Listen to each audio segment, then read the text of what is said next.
भक्तानां भयंकरः त्वमेको दह्यमानानां तवर्गोऽस्मि संसृतेः। प्रभु मेरी रक्षा करो। भगवान ने कहा किससे? कहा इस मूर्ख ने ब्रह्मास्त्र का प्रयोग कर दिया। भगवान ने कहा अर्जुन तुम्हारे पास भी तो ब्रह्मास्त्र है। जैसे लोहे से लोहे को काटा जाता है, विष की औषधि विष होता है। जैसे पैर में कांटा चुभ जाए ना तो कांटे को निकालने के लिए दूसरे कांटे का सहारा लेना पड़ता है। इसी प्रकार तुम्हारे पास भी ब्रह्मास्त्र है, तो भी ब्रह्मास्त्र का प्रयोग करो। इस मूर्ख को तो वापस करना नहीं आता, तुम्हें तो वापस करने की विद्या भी आती है। अर्जुन ने अपना ब्रह्मास्त्र प्रयोग किया, छोड़ दिया और दोनों अस्त्रों को आपस में अपने पास बुला दिया। अर्जुन ले आया, द्रौपदी के सामने पकड़ दिया। देवी ये दुष्ट है जिसने हमारे सोए हुए पुत्रों का वध किया, तुम बताओ इसे कौन सी सजा देगा? द्रौपदी महाराज व्याकुल हो गई और कहा द्रौपदी वहां से डरती हुई आई और अश्वत्थामा के बंधन को खोलने लगी। उवाच चासहं तस्य बन्धनानयनं सती। अर्जुन क्या तुम भूल गए? ये हमारे गुरु का पुत्र है, गुरु पुत्र है। और गुरु पुत्र ही नहीं, ये गुरु के तुल्य है। और इतना ही ये ब्राह्मण ब्राह्मणो नितराम गुरु ब्राह्मण। अरे मेरे पांच पुत्र मर गए तो क्या हुआ? मैं क्षत्राणी हूं, मेरे पांच पति तो जीवित हैं। क्या तुम अपनी गुरु माता को रोता देख पाओगे? जब तुम्हारी विधवा गुरु मां रोते हुए तुम्हारे सामने आएगी तो क्या तुम वो दुख झेल पाओगे अर्जुन? इसलिए मुच्चकाम में सर छोड़ दो इसे। अर्जुन ने सोचा कि तो द्रौपदी के मन में दया आ गई, जबकि राजनीति में दया का कोई स्थान नहीं होता हमारा। राजनीति क्या है? किसी ने कहा कि एक किसी राजनेता का पुत्र अपने पिता से पूछा कि पिताश्री ये राजनीति क्या होती है? तो पिता ने कहा कि बताऊं? हाँ। कहा छत पे चढ़ गया। पिता ने कहा छलांग लगा देगा। अब बेटे ने सोचा कि पिताजी ने क्या पता कैसे कर्म में लोग नहीं कोई व्यवस्था किए होंगे। बेटा कूद गया, हाथ पांव टूट गया। बोले पिताजी आपने क्या किया? बोले यही राजनीति है। जो अपनों का भी विनाश कर दे वही तो राजनीति है। राजनीति में दया का स्थान होता ही नहीं। द्रौपदी ने कहा कि द्रौपदी मन में दया आ गई। अर्जुन ने कहा तो तुमके मन में दया आ गई, अब क्या करें? भगवान श्री कृष्ण के पास गए, प्रभु मेरी बुद्धि कुंठित हो गई है, मैं विचार नहीं कर पा रहा हूं, क्या करूं?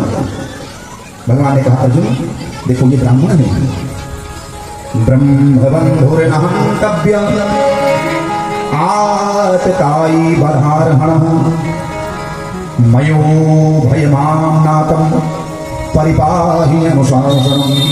देखो अर्जुन, इसमें कोई संदेह नहीं है ये तुम्हारे गुरु का पुत्र है और ये ब्राह्मण है।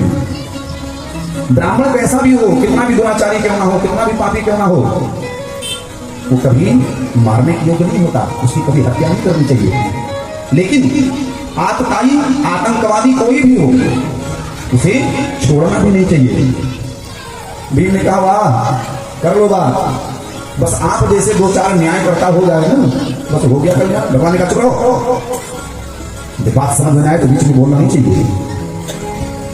अच्छा नकुल और सादियों ने समर्थन कर दिया कि मजले भैया ठीक कहते हैं, इसे मार डालो।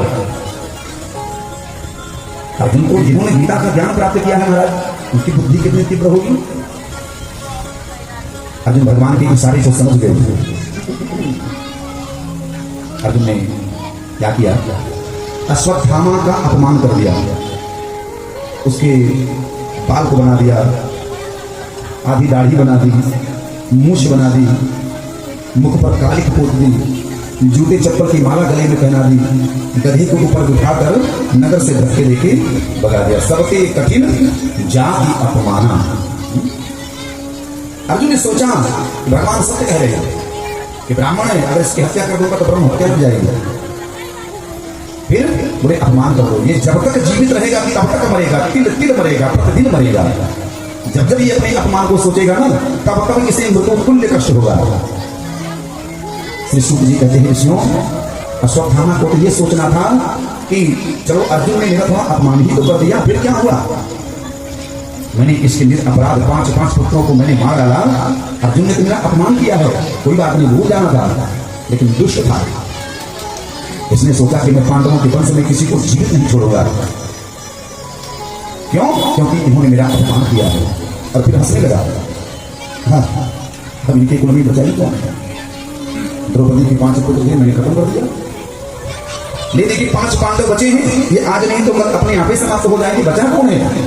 फिर अचानक किसी याद आया, नहीं मैंने सुना है अभिमन्यु की पत्नी उत्तरा वो गर्भवती है और वो बालक को जन्म देने वाली है ना। मैं इसके वंश में एक बीज भी नहीं लेने दूंगा। तुरंत 6 बाणों का प्रयोग किया, 5 पांडवों के लिए और 1 उत्तरा के ऊपर।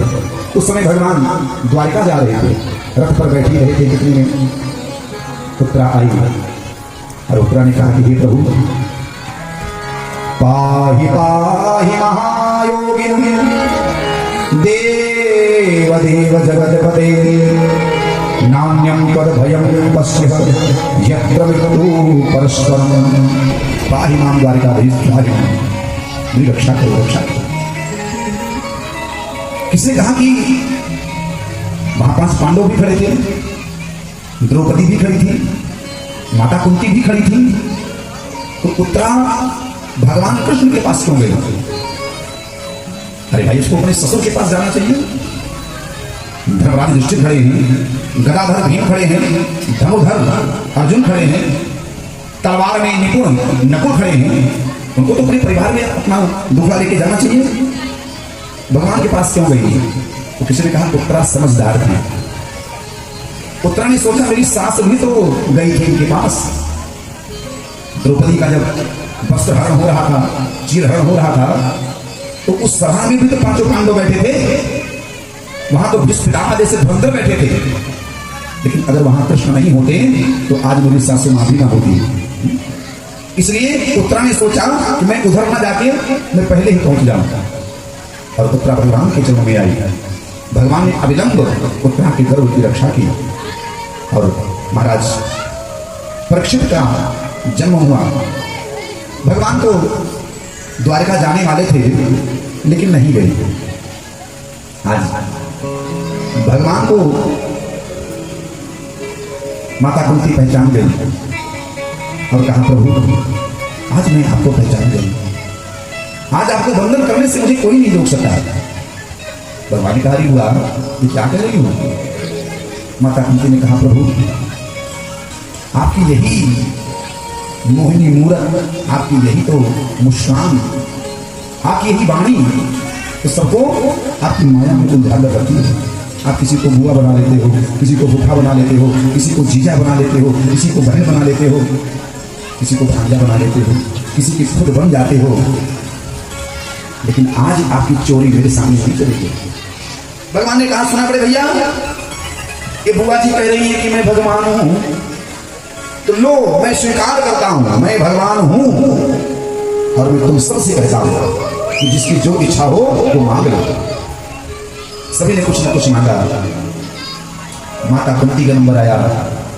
माता कुंती ने अपने आंचल को, पल्लू को सामने भगवान के ऐसे फैला दिया और माता कुंती ने वो मांगा महाराज जो संसार में आज तक किसी ने नहीं मांगा।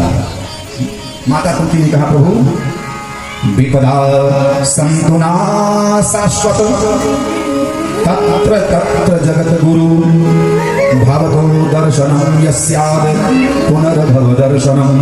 हे प्रभु सारे संसार का दुख आप मेरी झोली में डाल दिया, सारे संसार का। भगवान ने कहा बोले क्या मांग रही हो? बुआ मैं जानता हूं जब से तुम्हारा जन्म हुआ है तब से लेकर आज तक तुमने कभी सुख की सांस ली हो मैंने तो कभी नहीं देखा। अरे बुआ आज आपको थोड़ी से सुख प्राप्त हुआ तो आप दुख मांग रही हैं। तब माता कुंती ने कहा सुख के माथे सिल पड़े, सिल माने पत्थर, सुख के माथे सिल पड़े जो हरि हृदय से जाय,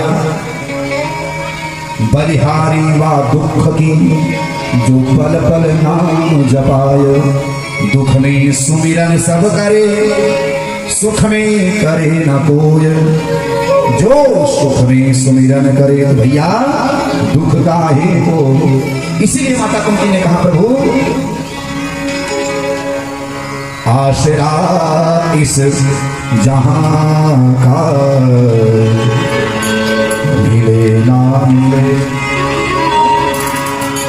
माता कुंती कहती हैं मुझको तेरा सहारा सदा चाहिए, आसरा इस जहां का मिले ना मिले, आसरा इस जहां का मिले ना मिले। मुझको तेरा सहारा सदा चाहिए, आसरा इस जहां का मिले ना मिले, आसरा इस जहां का मिले ना मिले। मुझको तेरा सहारा सदा चाहिए, चांद तारे फलक पर दिखे ना दिखे, चांद तारे फलक पर दिखे ना दिखे। मुझको तेरा नजारा सदा चाहिए, मुझको तेरा नजारा सदा चाहिए, आसरा इस जहां का मिले ना मिले।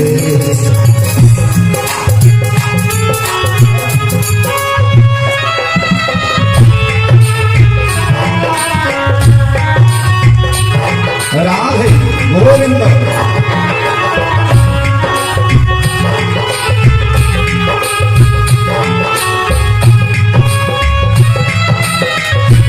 माता कुंती कहती है कि हे प्रभु ये मृत्यु लोक है, यहाँ क्या है? यहाँ खुशियां हैं कम और ज्यादा है गम, यहाँ खुशियां हैं कम और ज्यादा है गम। जहाँ देखो वही है भरम ही भरम, जहाँ देखो वही है भरम ही भरम। मेरी है दिल में शम्मा जले ना जले, मेरी है दिल में शम्मा जले ना जले। मेरे दिल में उजाला तेरा चाहिए, आसरा इस जहां मिले ना मिले। मुझको तेरा सहारा सदा चाहिए, आसरा इस जहां मिले ना मिले।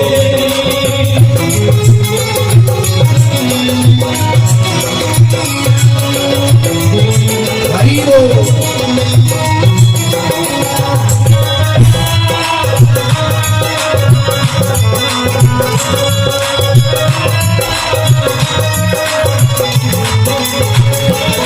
कभी वैराग है, कभी अनुराग है, कभी वैराग है, कभी अनुराग है।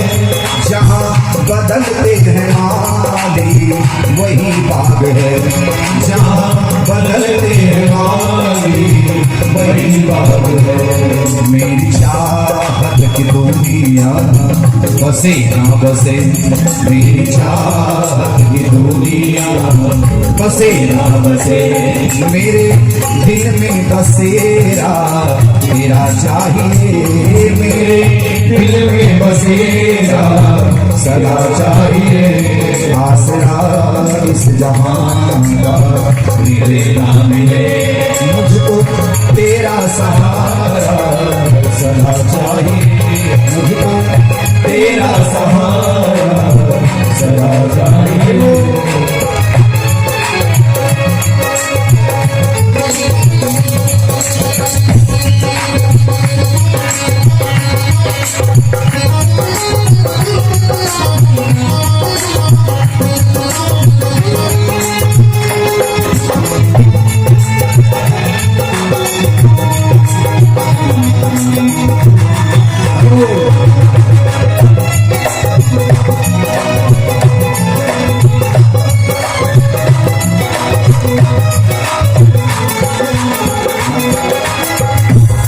मेरी धीमी है चाल और पथ है विशाल, मेरी धीमी है चाल और पथ है विशाल। हर कदम पर मुसीबत, हर कदम पर मुसीबत है तू ही संभाल, हर कदम पर मुसीबत तू ही संभाल।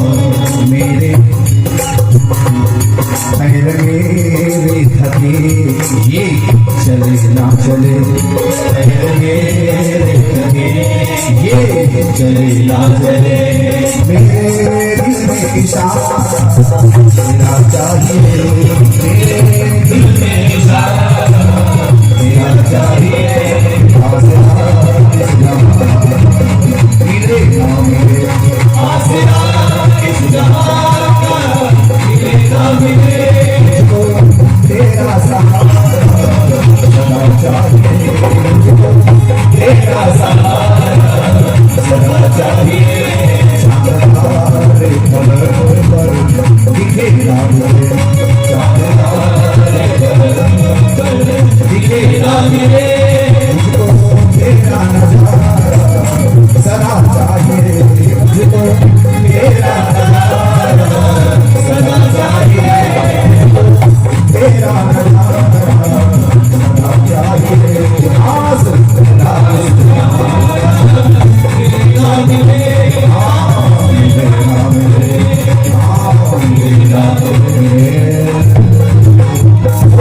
वत्सल भगवान की जय जय श्री राधे। माता कुंती ने दुख मांगा और भगवान आज नहीं गए, रुक गए। रात्रि में भगवान ने धर्मराज युधिष्ठिर को बहुत समझाया, जो गीता का ज्ञान अर्जुन को भगवान ने दिया था वही ज्ञान उपदेश रात भर बैठकर धर्मराज युधिष्ठिर को समझाते रहे, लेकिन उनके समझ में नहीं आया। सुबह भीष्म पितामह के पास पांडवों को लेकर, माता कुंती को लेकर, द्रौपदी को लेकर, अन्य ऋषियों के साथ में भीष्म पितामह के पास गए उस रणभूमि में जहां पर बाणों की सैया पर भीष्म पितामह खड़े। आज 54 दिन हो गया हमारा बिना कुछ खाए पिए, 54 दिन से भीष्म पितामह बाणों की सैया पर पड़े। और जाके भगवान ने कहा, पितामह ये आपकी जो बालक है, कहा बेटा अब तुम राजगद्दी पर बैठे हो, राजा कैसा होना चाहिए? दान धर्मान राज धर्मान मोक्ष धर्मान विभाग श्री धर्मान भगवत धर्मान समासव्या संयोगतः। बेटा